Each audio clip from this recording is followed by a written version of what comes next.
Hello दोस्तों, ये है पार्ट नंबर 2 और इसमें हम पूर्ण रूप से प्रजनन हार्मोन यानी सेक्स हार्मोन के बारे में पढ़ेंगे पूर्ण रूप से। तो सबसे पहला हार्मोन होता है एस्ट्रोजन। असल में जो फीमेल होती है इसमें 3 हार्मोन निकलते हैं, नंबर 1, नंबर 2, नंबर 3। सबसे पहला हार्मोन है एस्ट्रोजन।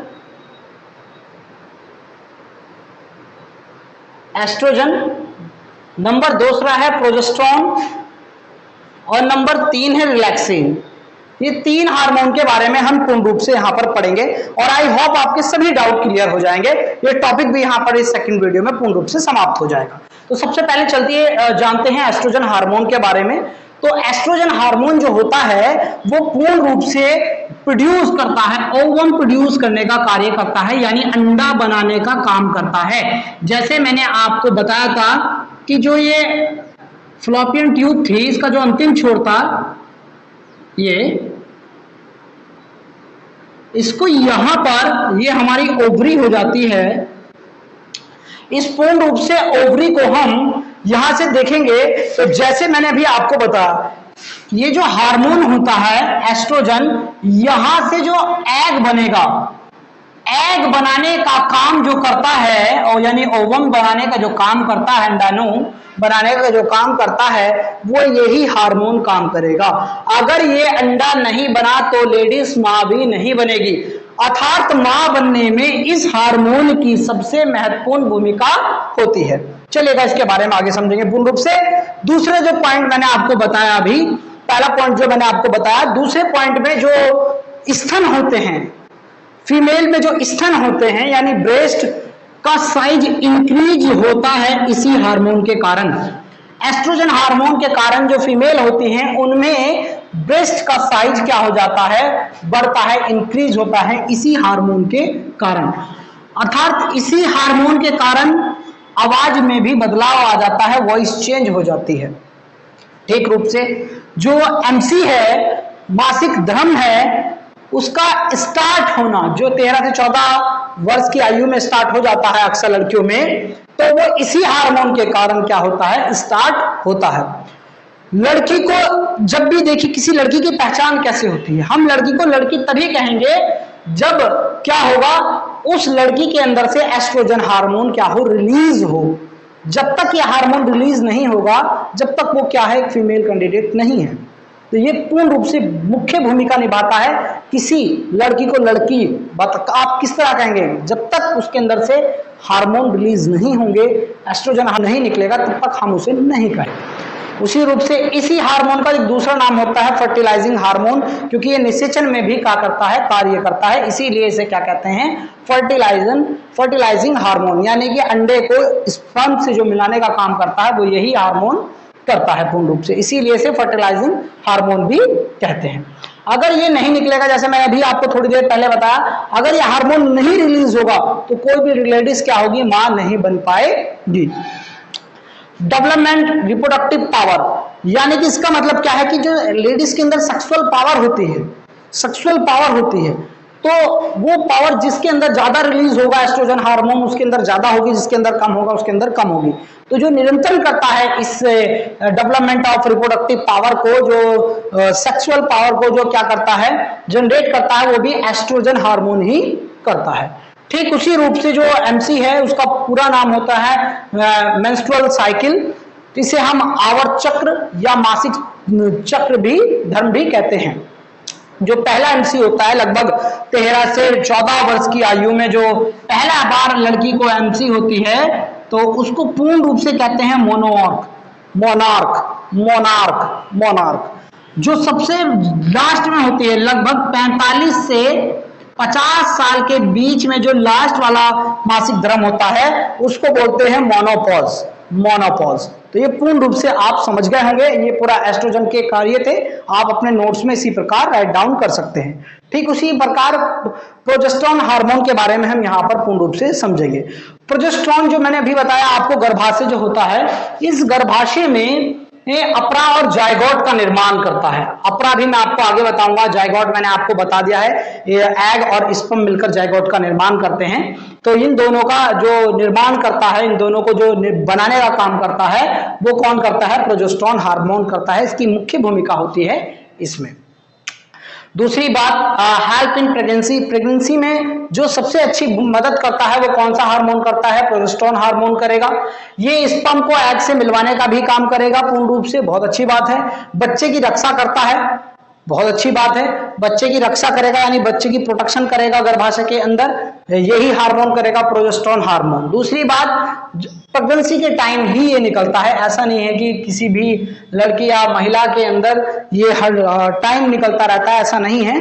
जब वो प्रेग्नेंट होगी जब ही ये क्या होता है? प्रोजेस्टेरोन हार्मोन स्रावित होता है, जब भी निकलता है। उसके बाद एक छोटी सी जानकारी आपको देना चाहेंगे, कभी कभी ऐसा हो जाता है कि यूट्रस में क्या हो जाता है? कैंसर हो जाता है।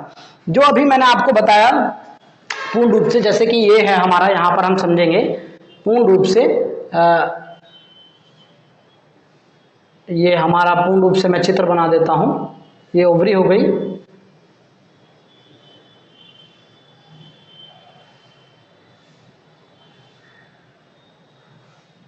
ये मेसिबोरियम मेम्ब्रेन हो गया,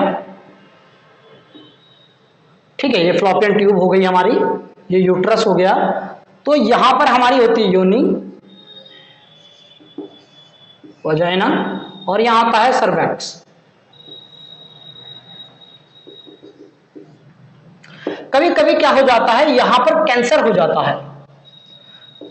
ये कैंसर होता कैसा है? आजकल आपने गांव में देहात में आप देखते हैं कि मासिक धर्म के समय जो महिलाएं होती हैं वो गंदा कपड़ा यूज कर लेती हैं एमसी के उपरांत, जिससे क्या होने की खतरा रहता है? सर्विकल कैंसर होने का खतरा रहता है, सर्विकल कैंसर हो जाता है। ये बहुत आम चीजें हैं। तो गवर्नमेंट ने इस पर एक एक्शन भी लिया है कि जब महिला 24 से 28 साल की एज में होती है तो उसका इम्यूनिटी पावर काफी ज्यादा होता है। इम्यूनिटी पावर ज्यादा होने के कारण जो यहाँ पर इन्हें एक इंजेक्शन दिया जाता है, एक वैक्सीन लगती है इस उम्र में, जो वो इसी कैंसर से बचने के लिए लगाई जाती है, जिसको बोलते हैं HPV16 और HPV18। ये दो वैक्सीन ऐसी हैं जो हमें लगवानी चाहिए लेडीजों में, जो आपकी बहन हैं, माताएं हैं, तो उन्हें इसके लिए प्रेरित भी करना चाहिए। ये बहुत अच्छी स्कीम है, इससे किस कैंसर के द्वारा, बड़ी भयानक बीमारी के द्वारा बचा जा सकता है। ठीक उसी रूप से जो तीसरा हार्मोन मैंने आपको बताया था, वो तीसरा हार्मोन होता है रिलैक्सिन हार्मोन। कभी कभी क्या होता है कि जब प्रेगनेंसी के टाइम पर जब बच्चा उत्पन्न होता है, बच्चा योनि के रास्ते बाहर आता है, तो यो मांसपेशियां फैल जाती हैं। उन मांसपेशियों को फैलाने का जो कार्य करता है वो रिलैक्सिन हार्मोन करता है। रिलैक्सिन हार्मोन मांसपेशियों को फैलाता है। असल में ये नॉर्मल डिलीवरी में बड़ी हेल्प करता है। ठीक, नॉर्मल डिलीवरी में क्या करता है? हेल्प करता है। और पूर्ण रूप से अगर ये कम हो जाता है तो नॉर्मल डिलीवरी के कम चांस हो जाते हैं। कभी कभी इस हार्मोन को, जिससे कि ये कम स्रावित हो, इसकी एक टैबलेट भी आती है, मैं यहाँ पर नहीं बताऊंगा आपको। तो उससे क्या होता है, अगर उसको खा ले लेडीज कोई, तो उसमें क्या है, रिलैक्सिन हार्मोन क्या होगा, रिलैक्सिन हार्मोन क्या है, रिलीज नहीं होगा, जिससे क्या है कि जो डिलीवरी होगी वो सीजर से करनी पड़ेगी, ऑपरेशन कराना पड़ता है, उससे डिलीवरी हो जाती है। कभी कभी अस्पतालों में जो लोग नहीं जानते, तो लेडीज को अगर देखा होगा अक्सर किसी बड़े अस्पताल में ले जाते हैं, तो वहां पर नॉर्मली अधिकतर बच्चे, अगर मैं बात करूं तो आप मान के चलिए 80% बच्चा जो होगा ऑपरेशन से पैदा होता है। तो मैं ऐसा तो नहीं कहूंगा कि क्या इस दवाई खिला देते हैं कोई ऐसी हो, मैं ऐसा नहीं कहूंगा, लेकिन एक इसकी गोली आती है जो ये क्या है, हार्मोन रिलीज कर देती है, जिसे लेडीज को दे दिया जाता है, जिससे क्या होता है, लेडीज में रिलैक्सिन हार्मोन क्या होता है, स्रावित नहीं होता, और जिससे मांसपेशियां फैलती नहीं है उस टाइम पर, तो सीजर कराना पड़ता है। तो पूर्ण रूप से इसका विशेष ध्यान रखें, अक्सर ऐसा हो जाता है, होता है। तो उसके बाद पूर्ण रूप से हम समझेंगे, जो मैंने बताया कि ये तीनों हार्मोन थे, एस्ट्रोजन, प्रोजेस्टेरोन और रिलैक्सिन हार्मोन, ये क्या काम करते हैं? ये जो हार्मोन होते हैं ये स्टेरॉइड के बने होते हैं। स्टेरॉइड क्या होता है? न्यूट्रिशन होता है, स्टेरॉइड के बने होते हैं। अब देख रहे होंगे मैंने यहाँ पर एक छोटा सा चित्र लिया है। ये गर्भाशय में एक शिशु है। जब तक गर्भाशय में ये बच्चा रहेगा तो हम इसको भ्रूण यानी एम्ब्रियो ही कहेंगे, एम्ब्रियो ही कहेंगे, भ्रूण कहेंगे। सो जब ये रहता है तो इसकी सुंडी से, नाभि